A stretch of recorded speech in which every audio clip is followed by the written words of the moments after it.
Invece ero sempre molto preoccupato alla fine della scena di dire Rocco avrebbe fatto così, quando Rocco la vedrà cosa penserà? Si ritroverà in questa cosa, si arrabbierà, sarà felice, si commuoverà, no?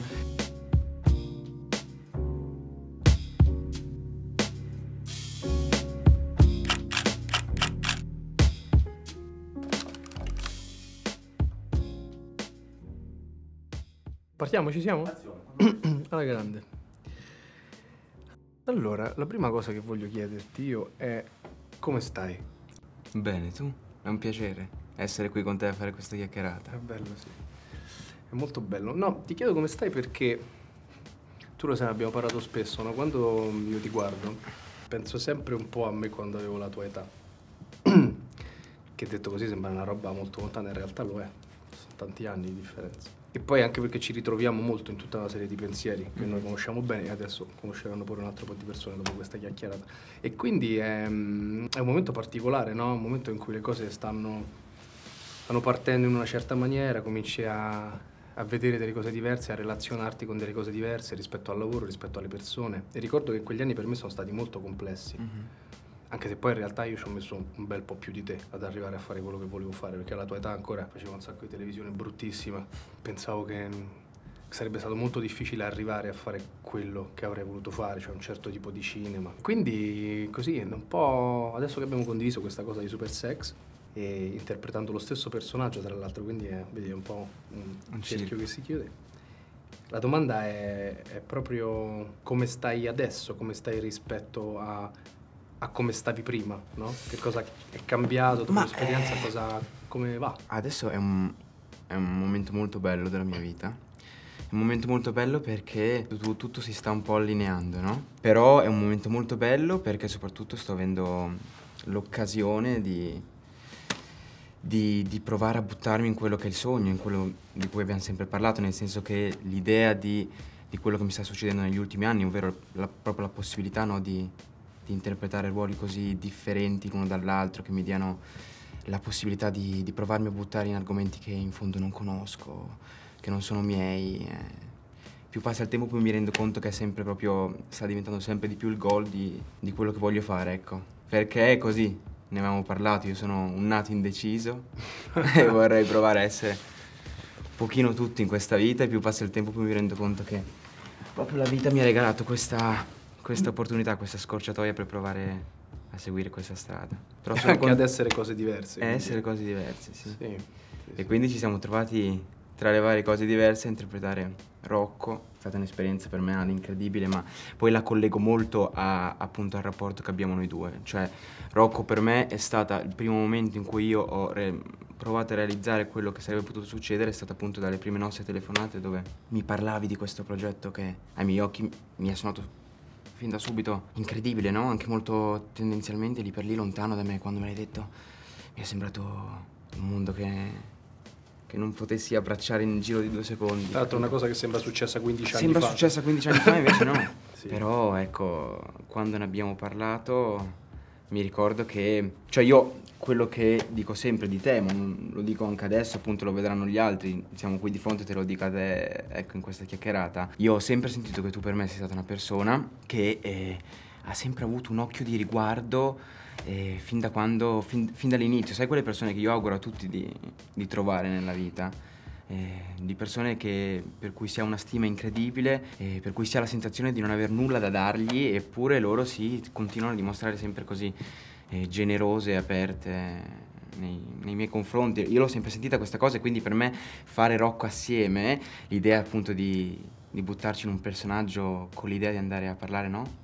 Della stessa persona, io e te, è stata anche proprio una grande prova di fiducia tua nei miei confronti. No, perché ti sei meditato tutto. Tra l'altro faccio un pensiero che è una cosa che penso spesso. Molti di noi, in realtà un po' in tutti i lavori succede, perché poi è settoriale la cosa.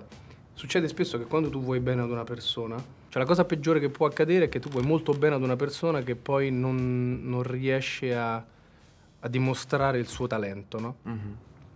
Quindi che succede? Che quando noi hanno detto ok, Alessandro interpreterà Rocco Siffredi, chi farà Rocco Siffredi da giovane? Io ovviamente avevo detto subito, beh ragazzi, dovete assolutamente fare un provino a Saul e anche ad altre persone.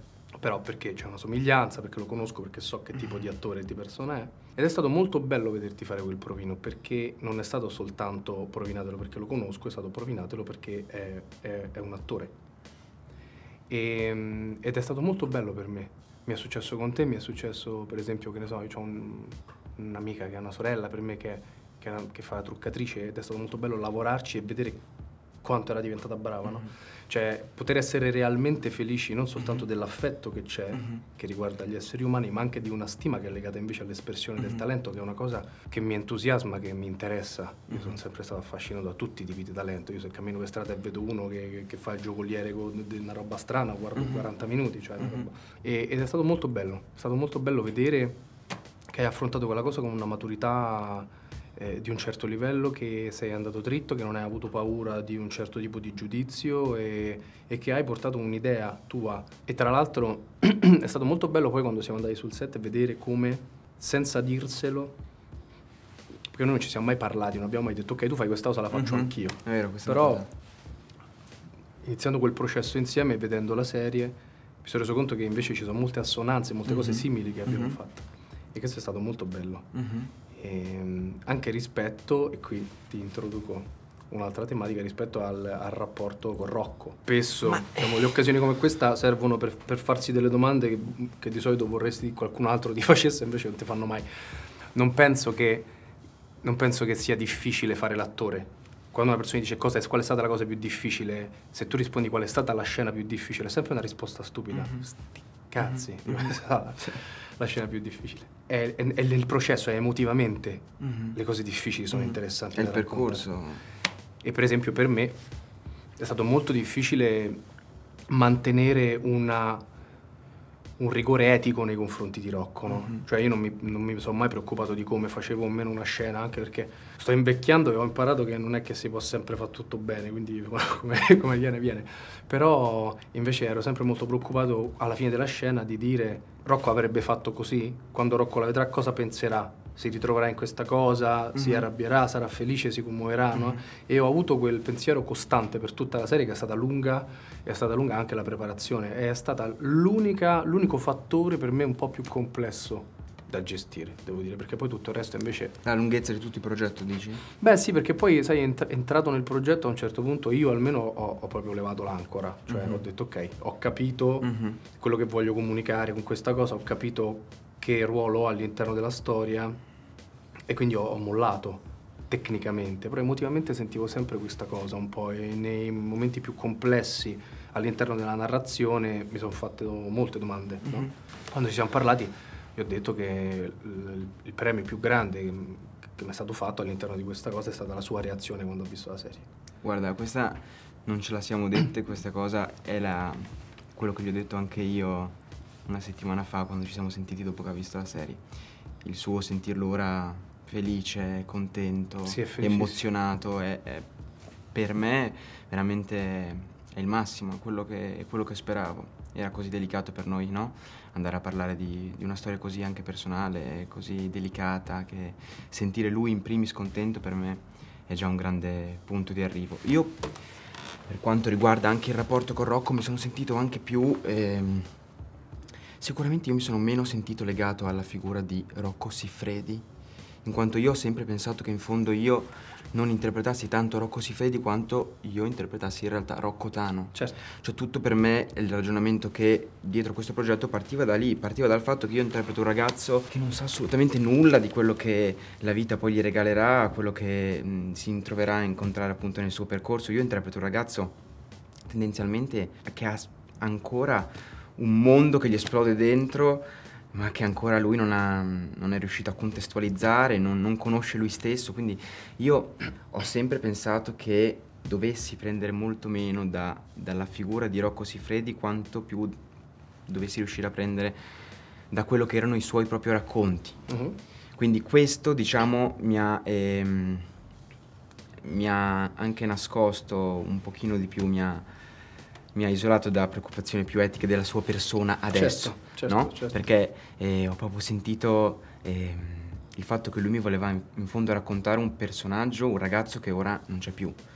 E quindi io il mio goal fin dall'inizio mi è stato chiaro che dovevo cercare di prendere il più possibile da quello che era il suo ricordo e provare, no, a immaginarmi partendo da lì, scordandomi della figura che sarebbe stata poi quella di Rocco Siffredi, che è il tuo mondo, è quello che realisticamente fai tu.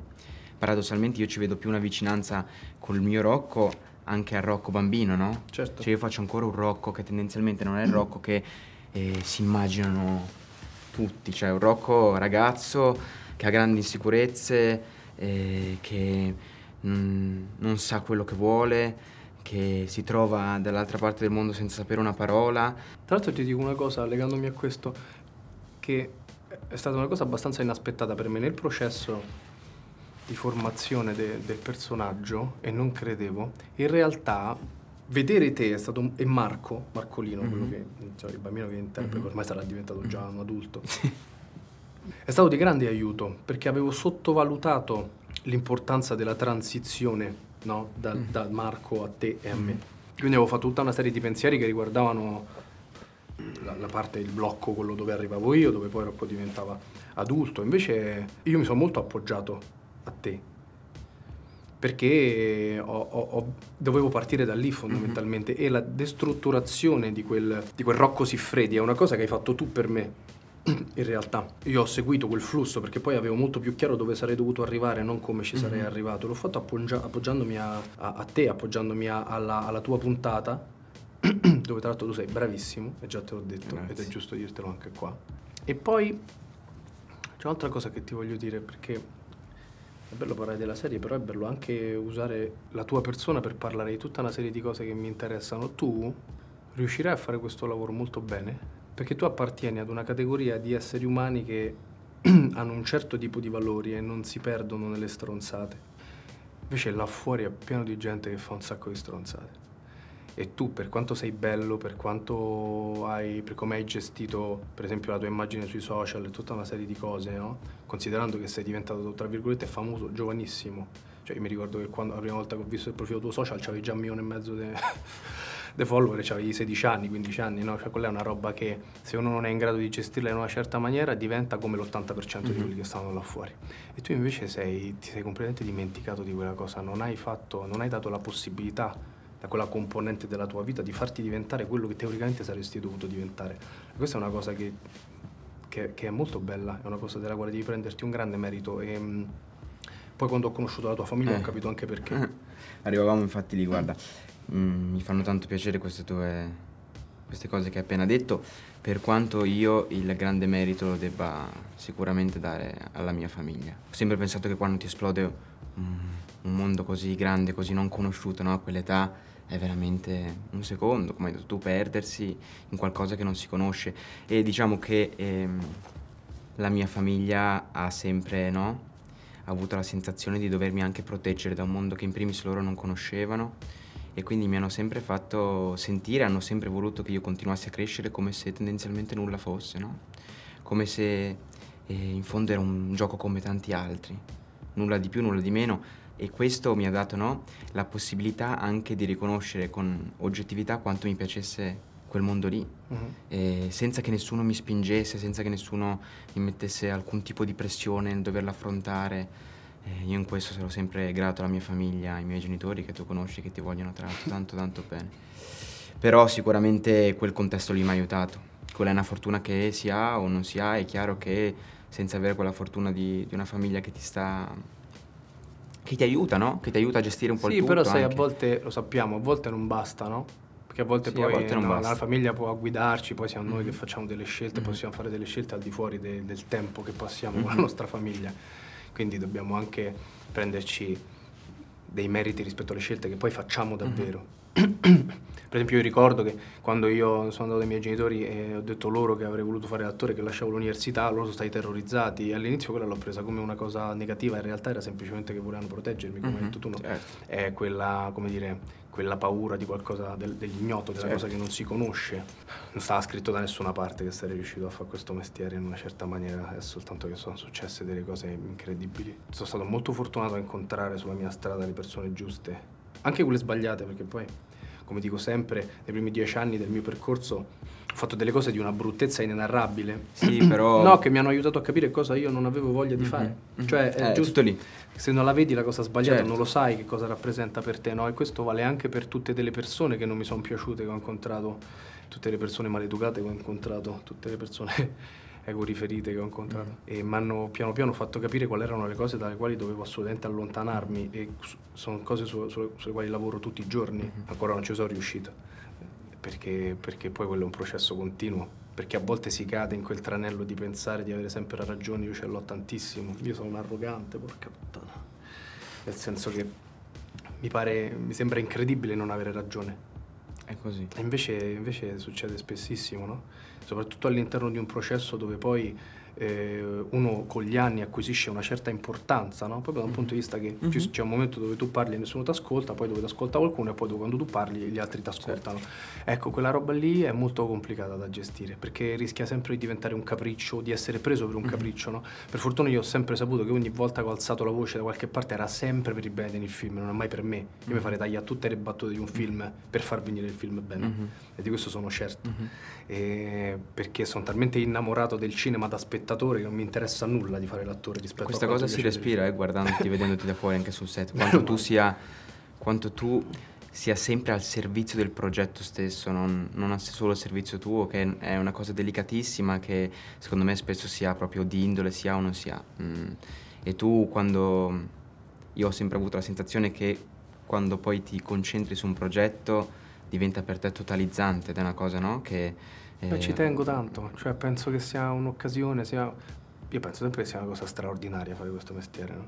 Cioè non la do mai come una cosa scontata, perché sappiamo benissimo che poi è una roba che anche quando pensi di essere arrivato e di stare tranquillo può succedere qualunque cosa, e dopo un anno la gente non si ricorda neanche come ti chiami. Sì, è un mondo molto veloce. Esatto, e quindi bisogna essere molto bravi ad ottimizzare il momento, cioè proprio a riconoscere l'importanza di ogni cosa, di ogni situazione, no? A ottimizzare da un punto di vista emotivo, cioè di dire ragazzi questa cosa me la voglio ricordare, no?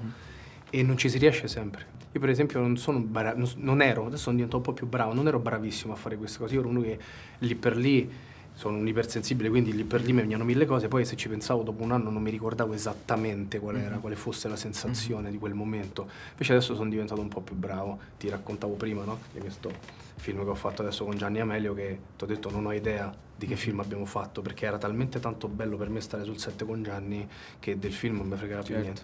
E quindi quella è stata una conseguenza della bellezza di quell'incontro.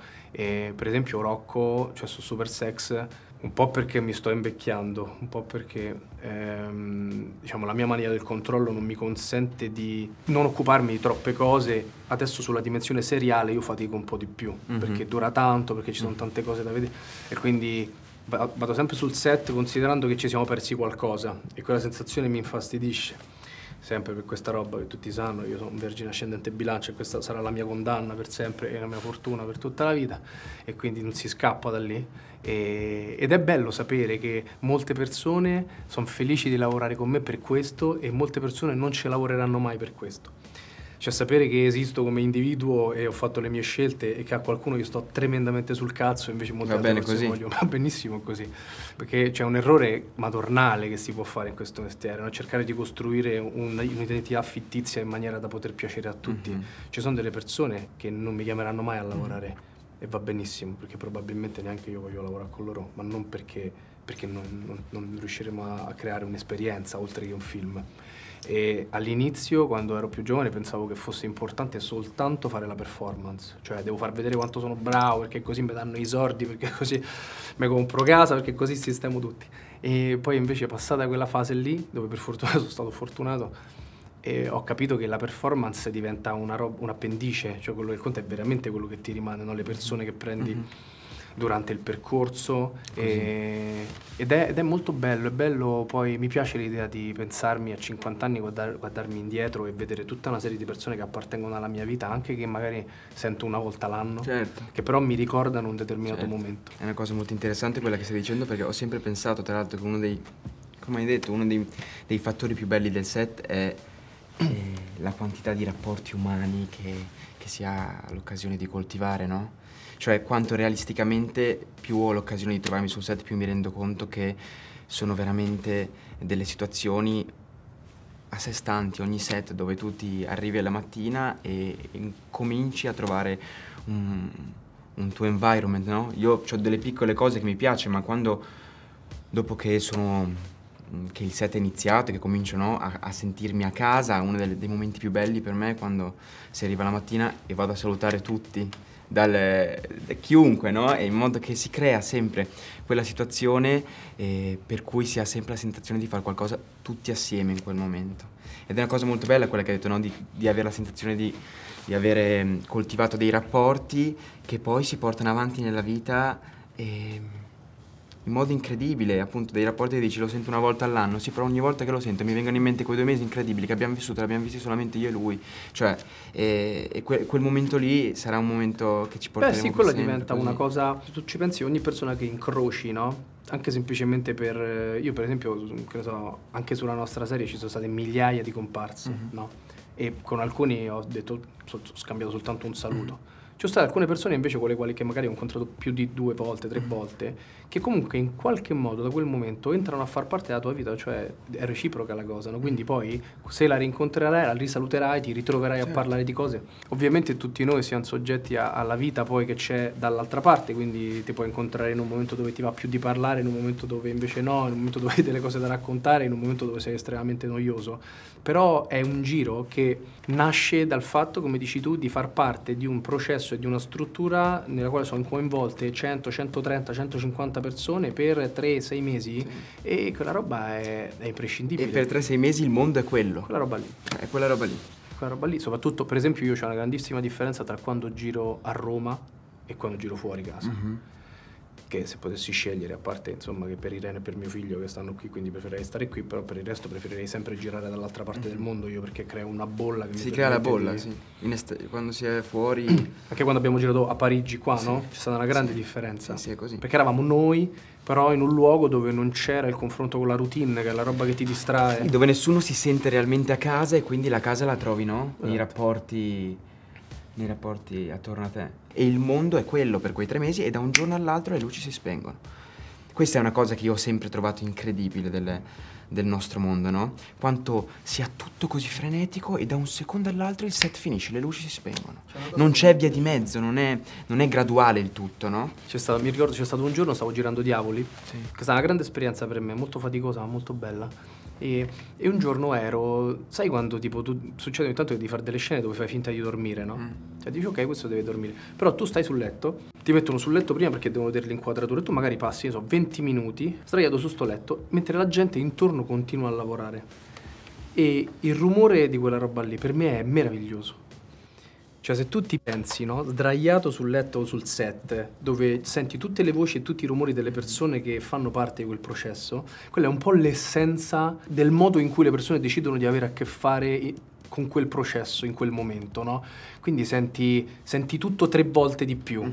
È incredibile, no? Quindi senti quello che sta a parlare dalla partita, quello che sta a parlare dalla moglie, quello che sta a parlare dalla scena, quello che si è rotto qualcosa e non funziona. È un flusso di vita. E all'interno di quella cosa riconosci tutta una varietà di umanità che è bellissima, perché poi all'interno del set, lo sai meglio di me, la cosa più interessante è che tu non hai idea di che cosa troverai, no? C'è di tutto, c'è qualunque cosa. E quindi da una parte ti costringe, se vuoi, a diventare più aperto a diversi tipi di esseri umani, dall'altra a decidere con quali non vuoi avere a che fare e quindi a definire più il tuo di essere umano. Ho fatto a un certo punto un film, il regista è Francesco Carrozzini, che è un mio caro amico che tu hai anche conosciuto, e che è uno dei nostri registi anche di Super Sexy. E ho fatto questo film, la sua opera prima in Norvegia, e la grande fortuna che ho avuto all'interno di quel processo è stato quello di avere a che fare con degli attori internazionali, no? Tra cui Peter Mullan, ok? Lui a un certo punto mi ha parlato e mi ha detto che mentre faceva My Name is Joe di Ken Loach, e lui era un pischiello anche mezzo matto che voleva fare l'attore, tutta una roba del genere, a un certo punto Ken Loach gli ha detto: io ti do un consiglio, ricordati di essere sempre la persona meno importante nella stanza, no? Che per me è una roba tipo... filosofia di parte no, tutto ma da è lì. una roba, cioè è un modo meraviglioso di dire, no? Non cerchiamo sempre di stare lì davanti, perché di solito quando siamo spinti a stare al centro dell'attenzione, quando vogliamo far prevalere il nostro ego, succede sempre che diventiamo degli stronzi, degli scemi, diciamo qualcosa di stupido, siamo fuori luogo, no? Invece c'è un circolo, c'è un cerchio proprio di energia dove all'interno della stanza a un certo punto toccherà a te parlare. E allora a quel punto potrei decidere se parlare oppure sta zitto. Quella roba fu illuminante per me. E poi un'altra cosa che io avevo alla scuola di recitazione alla Gianni Tamburi una persona che si chiama Gianluca Greco, che era un casting, che mi fece leggere un discorso di George Saunders sull'importanza della gentilezza, che anche quello fu una roba incredibile, no? Che sono tutte quante cose che sono estremamente banali, ok? Quindi a volte se tu non hai l'interlocutore giusto, quello ti fa bravo, devi dire te, bisogna essere gentili. Infatti non te lo sto dicendo io, ti sto dicendo che qualcuno a me me l'ha detto e io da quel giorno ci penso sempre, e comunque nonostante questo non ci riesco sempre. Io mi ricordo, per me uno dei momenti più importanti ad adesso sicuramente della mia vita è stato tutti i mesi passati con Kim Rossi Stewart. Per me è stato un momento, sai, quando dici proprio game changing nella vita, in cui ti si aprono un pochino, ti si aprono gli occhi un po' su tutto, grazie a una persona nella quale trovi una fiducia incredibile. E mi ricordo che un giorno eravamo sul set, il nostro era un rapporto anche nel film, anche molto burrascoso, stavamo facendo una scena in cui parlavamo io e lui. A un certo punto, sai, lui, per me la cosa incredibile è che c'era anche l'occhio del regista, oltre ad essere attore con me, lui in scena comunque era anche il nostro regista, quindi stavamo parlando, stavamo facendo la scena, si ferma, mi guarda e mi dice: cazzo, c'hai una mosca in testa. Cazzo, non te la togli, una mosca nella vita vera non te la togli, cazzo fai? Ci sei con me, vivi o non vivi? Dico, no, ci sei, c'è una mosca nella vita vera, te la togli o no? Cioè, fu una cosa semplicissima, no? Che però lì per lì dissi, cazzo, ma è tutto lì, cioè, sono qua in scena, vivi, fai quello che faresti nella vita normale, cioè, no? Cioè, c'ho una mosca in testa, non stare lì impalata di la battuta, toglitela. Cioè, quelle piccole cose, no? Quelle piccole cose. Io ricordo tanti momenti con lui che mi sembravano, no? Cazzo, ma tutto lì, è molto semplice, non la facciamo più difficile di quello che è. Più provavo veramente a divertirmi, e più il tutto funzionava. Più mi sono reso conto che avevo lasciato quel passaggio legato anche, no, a un fattore di stress, di agitazione che si ha soprattutto anche all'inizio, quando ci si ritrova in un set con 60 persone. Cioè, perché io quello che ho sempre pensato del set e che quando provo a parlare con i miei amici, no, che provo a raccontare un minimo di quello che realmente è che uno può essere pronto quanto vuole alla scena, al mondo, a quello di cui sta andando a preparare, ma poi alla fine nel set è tutta una questione anche, no, di tempo e di tempismi, cioè... Devo dire che io nel momento in cui ti ho detto prima, ti dicevo, ho capito che la performance non era la base di questo lavoro, ho iniziato davvero a divertirmi, ma veramente.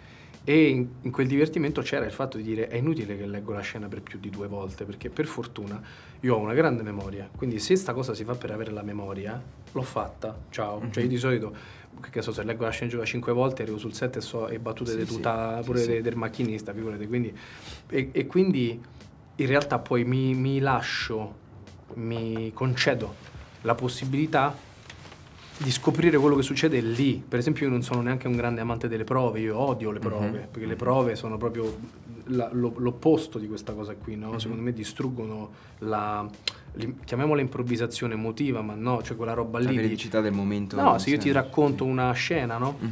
E tu la pensi, e l'hai pensata in un modo, se quando arrivi lì, era anche un consiglio che davo molto ai ragazzi quando dovevano andare a fare i provini, per dire, no? Io i provini mi divertivo tantissimo a farli, perché io la pensavo in una maniera e poi arrivavi lì e quello che stava scritto su quella scena c'era niente, non c'era il tavolino, non c'era la spada, la pistola, non c'erano occhiali, e quindi ti devi relazionare con quello che hai, ed è una roba che ha molto a che fare con il nostro modo di aprire i rubinetti, cioè di lasciar scorrere le cose e di non dire: ah, però io l'avevo pensata così, perché di solito non gli frega niente a nessuno di come l'avevi pensata te prima. Devi ottimizzare quella cosa lì, quel momento. Per esempio, io odiavo l'idea di fare dei film senza fare il provino, perché avevo sempre paura che quando arrivavo sul set quelli dicevano: ammazza Borbi che pippa, no? Cioè, una roba che abbiamo scelta a fare. E quindi ce l'ho avuta tanto questa roba qui. Adesso non ce l'ho più, non perché penso di essere diventato bravo, ma perché mi interessa molto meno del giudizio. Mi sono creato una realtà dove penso che sia normale poter sbagliare. E poi con l'aiuto delle persone che stanno insieme a te in questa barca, arrivare invece a fare una cosa tutta buona. Questa cosa che stai dicendo, che ti interessa sempre meno il giudizio, è Zero. È bellissima. Ti posso dire, è l'unica cosa che quando la dico veramente sono sicuro che non c'è nessuno che può dire che non è vero. Cioè io, si vede proprio che a me non me ne frega un cazzo di quello che mi dicono. Ma è così, pensano. è una cosa bellissima, che è una cosa che ti rende 100 volte più libero. Ecco. Sì, oppure stronzo, non lo so, una delle due cose. Una delle due cose, però va bene in ogni caso. Però è bello, è bellissimo, perché in realtà che succede? Che per un riflesso involontario, se tu non subisci il giudizio, non giudicherai mai. Insomma, mi rendo conto che è stato fatto un lavoro dentro di me, che non so dove finirà e dove porterà. Poi magari la prossima volta che faremo un'intervista sarà quando tu sarai candidato all'Oscar, io avrò aperto il mio banco dei pesci a Bali. Però sarà comunque bello. Sarà bello e io spero che la serie, cioè che Super Sex, sia una buona occasione per parlare di cose che di solito sono tabù. Sono ancora tabù. Cioè la serie, abbiamo visto, no, i commenti al teaser, no? Mhm. I commenti al teaser sono di vario tipo, c'è gente che è molto felice, gente che non vede l'ora di vederci nudi, gente che ha visto le nostre cose, gli abbiamo fatto schifo già prima, gente che odia Rocco. Però c'è una cosa che in realtà è abbastanza comune, è che tutti quanti sono un po' arrabbiati che abbiamo fatto una serie su un porno attore. Perché? Perché questo è un paese dove tu puoi parlare di qualunque cosa tranne di scopare. Non si può parlare di scopare in Italia, non si può parlare di sesso in Italia, non si può parlare di sesso in una maniera libera in Italia, no? Secondo me Super Sex è una grande occasione, cioè io il motivo per il quale ho deciso di fare questa serie è stata perché all'inizio ero un po' spaventato, ho detto ma forse non dobbiamo farla perché non è il paese giusto per farlo. E poi ho detto ma non c'è un paese giusto per farlo, cioè nel senso si fa per far incazzare qualcuno. E non so se tu li soffri i commenti, tu li soffri? Ma nel senso io col fatto che sicuramente ho iniziato quando avevo comunque 15-16 anni, sento di averli sicuramente sofferti più all'inizio. Poi con il tempo, più passava il tempo, più mi rendevo conto che tutto procedeva alla grande. Io ero felice in primis io, quindi a me poi dei commenti di quello che dicevano gli altri, però non è una cosa scontata è un punto d'arrivo, non è un punto di partenza, no? No, perché sanno fare molto male, no? Bisogna concentrarsi sulle cose che ci piacciono, che ci fanno stare bene sul lavoro e cercare di azzerare quella componente. Tanto che ti dico, a un certo punto io avevo pensato con l'uscita della serie, di chiudere i commenti, no? Perché dico non mi va di essere distratto. E poi ho pensato, ma che cazzo me ne frega, tanto comunque non me ne frega niente comunque, no? Quindi sì, poi ci vado a leggerli, ma per ridere. Ma poi io trovo anche il fatto che se tu mi vuoi scrivere qualcosa sul progetto, negativo o positivo che sia, un conto è scrivermi il messaggio. Un conto è scrivere il commento pubblico, no? Quando tu metti il commento è proprio come dire voglio farti vedere cosa ne penso io. E voglio che lo vedano gli altri. Voglio che lo vedano gli altri, quindi già alla base del pensiero c'è qualcosa di storto, no?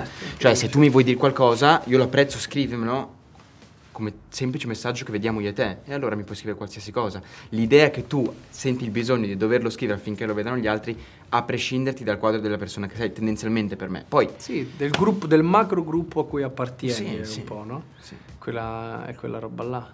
Chiudiamo dicendoci che appunto il 6 marzo esce Super Sex. 6 marzo esce Super Sex. E che sarà bello, perché appunto ci sarà molto di cui parlare, di cui arrabbiarsi, per un tema che ne contiene molti altri dentro, che sono importanti in questo momento, e che fondamentalmente poi credo che la cosa importante sia cercare di fare bene il nostro lavoro, ma poi fare una cosa che in qualche modo noi avremmo voluto vedere da spettatori, no? Certo. Cioè la scelta delle cose che facciamo, secondo me, dovrebbe essere sempre pilotata da quella cosa lì, non cadere nel tranello. Ovviamente poi certo ognuno decide il tipo di percorso che vuole fare, alcuni possono farlo, altri no, e quindi non voglio banalizzare la cosa, va benissimo che esistano tutti i tipi di intrattenimento, e lo dico col cuore perché guardo film d'autore, guardo anche delle cagate pazzesche la sera, quindi non è che...